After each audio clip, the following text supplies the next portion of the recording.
Hello दोस्तों, स्वागत है आपका अपने यूट्यूब चैनल ग्लोबल एसएससी में।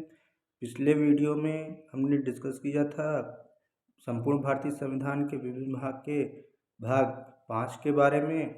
इस वीडियो में हम डिस्कस करने वाले हैं संपूर्ण भारतीय संविधान के विभिन्न भाग 6 के अनुच्छेद के बारे में।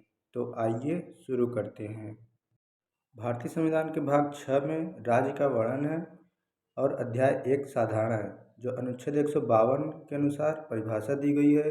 अध्याय 2 में कार्यपालिका, जो राज्यपाल से संबंधित है। अनुच्छेद 153 के अनुसार राज्यों के राज्यपाल प्रदेश राज्य के लिए एक राज्यपाल होगा, परंतु इस अनुच्छेद की कोई बात एक ही व्यक्ति को 2 या अधिक राज्यों के लिए राज्यपाल नियुक्त किए जाने से निवारित नहीं करेगी। अध्याय 2 में कार्यपालिका राज्यपाल का वर्णन है।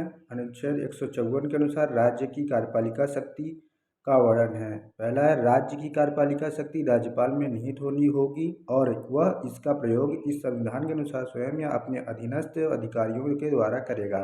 दूसरा है, इस अनुच्छेद की कोई बात है तो पहला है, किसी विद्यमान विधि द्वारा किसी अन्य प्राधिकारी को प्रदान किए गए कृत्य राज्यपाल को अंतरित करने वाली नहीं समझी जाएगी। दूसरा है, राज्यपाल के अधीनस्थ किसी प्राधिकारी को विधि के द्वारा कृत्य प्रदान करने से संसद या राज्य के विधानमंडल को निवारित नहीं करेगी।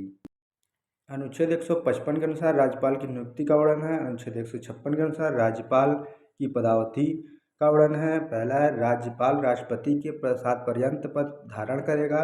दूसरा है, राज्यपाल राष्ट्रपति को संबोधित अपने हस्ताक्षर सहित लेख द्वारा अपना पद त्याग सकेगा। तीसरा है, इस अनुच्छेद में पूर्वगामी उपबंधों के अधीन रहते हुए राज्यपाल अपने पद ग्रहण की तारीख से 5 वर्ष की अवधि तक पद धारण करेगा, परंतु राज्यपाल अपने पद की अवधि समाप्त हो जाने पर भी जब तक पद धारण करता रहेगा जब तक उसका उत्तराधिकारी अपना पद ग्रहण नहीं कर लेता। अनुच्छेद 157 के अनुसार राज्यपाल की नियुक्ति होने के लिए अर्हताएँ क्या होनी चाहिए। कोई व्यक्ति राज्यपाल नियुक्त होने का पात्र तब भी होगा जब वह भारत का नागरिक है और 35 वर्ष की आयु पूरी कर चुका हो। अनुच्छेद 158 के अनुसार राज्यपाल के पद के लिए शर्तें। पहला है, राज्यपाल संसद के किसी सदन का या पहली अनुसूची में निर्दिष्ट किसी राज्य के विधानमंडल के किसी सदन का सदस्य नहीं होगा, और यदि संसद के किसी सदन का या ऐसे किसी राज्य के विधानमंडल के किसी सदन का कोई सदस्य राज्यपाल नियुक्त हो जाता है तो यह समझा जाएगा कि उसने उस सदन में अपना स्थान राज्यपाल के रूप में अपने पद ग्रहण की तारीख से रिक्त कर दिया। दूसरा है, राज्यपाल अन्य कोई लाभ का पद धारण नहीं करेगा। अनुच्छेद 158 के अनुसार राज्यपाल के पद के लिए शर्तें क्या होनी चाहिए। तीसरा है, राज्यपाल बिना किराया दिए अपने शासकीय निवासों के उपयोग का हकदार होगा जब ऐसी उपलब्धियों, भत्तों और विशेषाधिकारों का भी जो संसद विधि द्वारा अवधारित करे और जब तक कि इस निमित्त इस प्रकार उपबंध नहीं किया जाता है तब तक ऐसी उपलब्धियों, भत्तों और विशेषाधिकारों का जो दूसरी अनुसूची में विनिर्दिष्ट है हकदार होगा। 4(3)(a) के अनुसार जहाँ एक ही व्यक्ति को 2 या अधिक राज्यों के राज्यपाल नियुक्त किया जाता है, वहाँ उस राज्यपाल को संदेय उपलब्धियाँ और भत्ते उन राज्यों के बीच ऐसे अनुपात में आवंटित किए जाएंगे जो राष्ट्रपति आदेश द्वारा अवधारित करें। अनुच्छेद 159 के अनुसार राज्यपाल द्वारा शपथ या प्रतिज्ञान। प्रत्येक राज्यपाल और प्रत्येक व्यक्ति जो राज्यपाल के कृत्यों का निर्वहन कर रहा है, अपना पद ग्रहण करने से पहले उस राज्य के संबंध में अधिकारिता का प्रयोग करने वाले उच्च न्यायालय के मुख्य न्यायमूर्ति या उसकी अनुपस्थिति में उस न्यायालय के उपलब्ध ज्येष्ठतम न्यायाधीश के समक्ष निम्नलिखित प्रारूप में शपथ लेगा या प्रतिज्ञान करेगा और उस पर अपने हस्ताक्षर करेगा, अर्थात ईश्वर की शपथ लेता हूँ कि मैं अमुक जो भी हो कि मैं श्रद्धापूर्वक सत्यानिष्ठा से प्रतिज्ञान करता हूँ। अनुच्छेद 160 के अनुसार कुछ आकस्मिकताओं में राज्यपाल के कृत्यों का निर्वहन। राष्ट्रपति ऐसी किसी आकस्मिकताओं में जो इस अध्याय में उपबंधित नहीं है। राज्य के राज्यपाल के कृत्यों के निर्वहन के लिए ऐसा उपबंध कर सकेगा जो वह ठीक समझता है। अनुच्छेद 161 के अनुसार क्षमा आदि की और उस कुछ मामलों में दंडादेश के निलंबन, परिहार या लघुकरण की राज्यपाल की शक्ति क्या होनी चाहिए?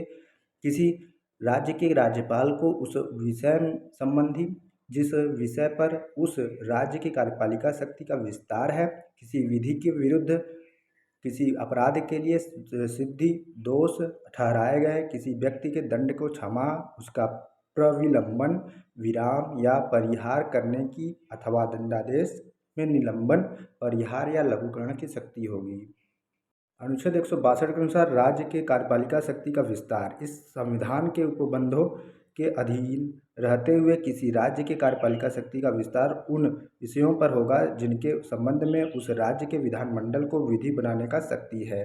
परंतु जिस विषय के संबंध में राज्य के विधानमंडल और संसद के को विधि बनाने की शक्ति है, उसमें राज्य की कार्यपालिका शक्ति इस संविधान द्वारा या संसद द्वारा बनाई गई किसी विधि द्वारा संघ या उसके पदाधिकारियों को अभिव्यक्त रूप से प्रदत्त कार्यपालिका शक्ति के अधीन और उससे परिसीमित होगी।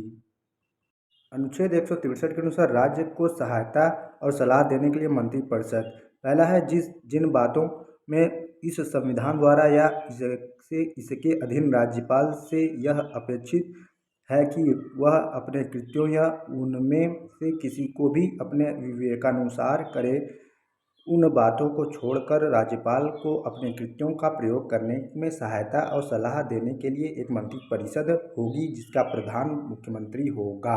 दूसरा है यदि कोई प्रश्न उठता है तो कि कोई विषय ऐसा है या नहीं जिसके संबंध में इस संविधान द्वारा या उसके अधीन राज्यपाल से यह अपेक्षित है कि वह अपने विवेकानुसार कार्य करे, तो राज्यपाल का अपने विवेकानुसार किया गया विनिश्चय अंतिम होगा और राज्यपाल द्वारा की गई किसी बात की विधि मान्यता इस आधार पर प्रश्नगत नहीं की जाएगी कि उसे अपने विवेकानुसार कार्य करना चाहिए था या नहीं।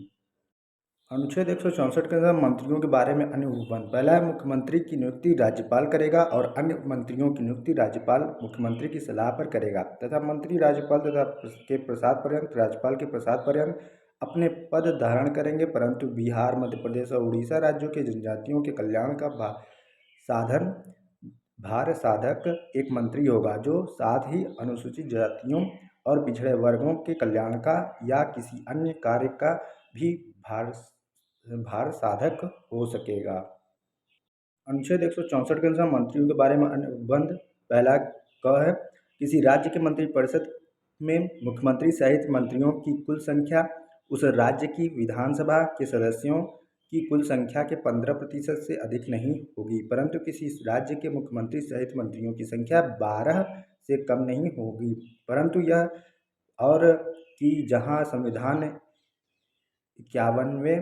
51वां संशोधन अधिनियम 2003 के प्रारंभ पर किसी राज्य की मंत्रिपरिषद के मुख्यमंत्री सहित मंत्रियों की कुल संख्या यथास्थिति उक्त 15% या पहले परंतु में निर्दिष्ट संख्या से अधिक है, वहां उस राज्य के मंत्रियों की कुल संख्या ऐसी तारीख से जो राष्ट्रपति लोक अधिसूचना द्वारा नियत करे 6 मास के भीतर इस खंड के उपबंधों के अनुरूप लाई जाएगी।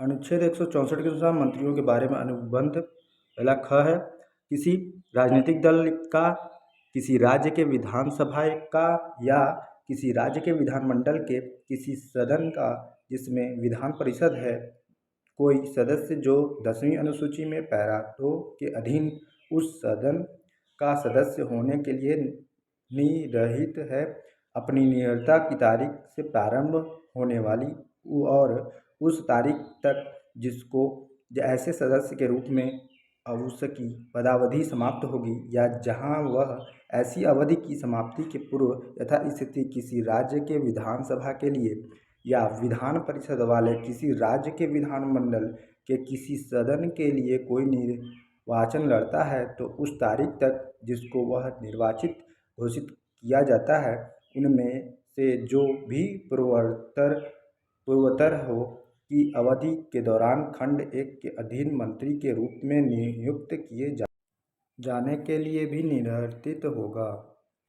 अनुच्छेद 164 के अनुसार मंत्रियों के बारे में अन्य उपबंध। दूसरा है, मंत्रिपरिषद राज्य के विधानसभा के प्रति सामूहिक रूप से उत्तरदायी होगी। तीसरा है, किसी मंत्री द्वारा अपना पद ग्रहण करने से पहले राज्यपाल तीसरी अनुसूची में इस प्रयोजन के लिए दिए गए प्रारूपों के अनुसार उसको पद की और गोपनीयता की शपथ दिलाएगा। चौथा है, कोई मंत्री जो निरंतर 6 माह की किसी अवधि तक राज्य के विधानमंडल का सदस्य नहीं है तो उस अवधि की समाप्ति पर मंत्री नहीं करेगा। पाँचवां है, मंत्रियों के वेतन और भत्ते ऐसे होंगे जो उस राज्य का विधानमंडल विधि द्वारा समय समय पर अवधारित करे और जब तक उस राज्य के विधानमंडल इस प्रकार अवधारित नहीं करता तब तक ऐसे होंगे जो दूसरी अनुसूची में विनिर्दिष्ट हैं। अनुच्छेद 165 जो राज्य का महाधिवक्ता का वर्णन है।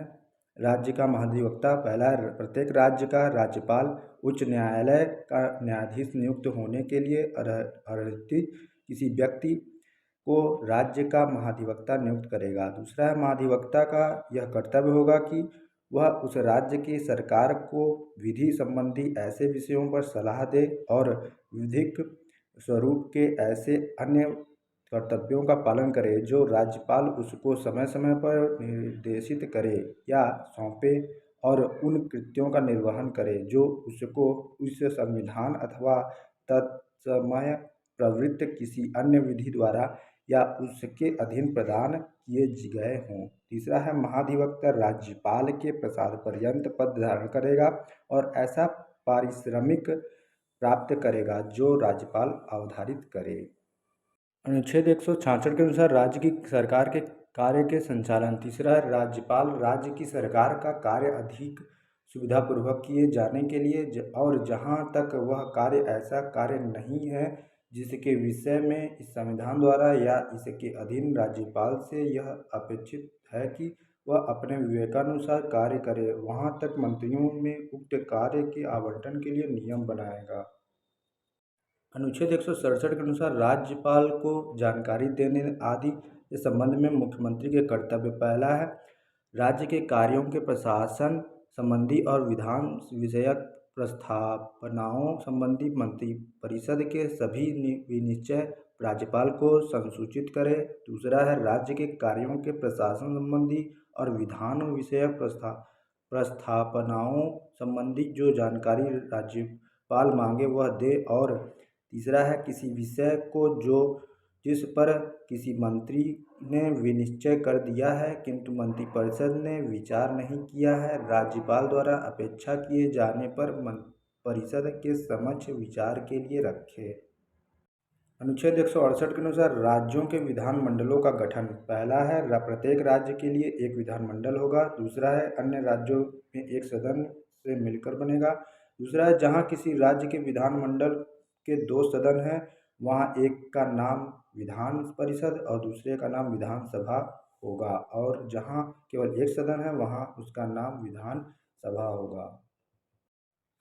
अनुच्छेद 169 के अनुसार राज्यों में विधान परिषदों का उत्थान या सृजन। पहला, अनुच्छेद 168 में किसी बात के होते हुए भी संसद विधि द्वारा किसी विधान परिषद वाले राज्य के विधान परिषद के उत्थान के लिए या ऐसे राज्य में जिसमें विधान परिषद नहीं है विधान परिषद के सृजन के लिए उपबंध कर सकेगी यदि उस राज्य के विधानसभा ने इस आशय का संकल्प विधानसभा की कुल संसद सदस्य संख्या के बहुमत द्वारा तथा उपस्थित और मत देने वाले सदस्यों की संख्या से कम 2/3 बहुमत द्वारा पारित कर दिया जाएगा।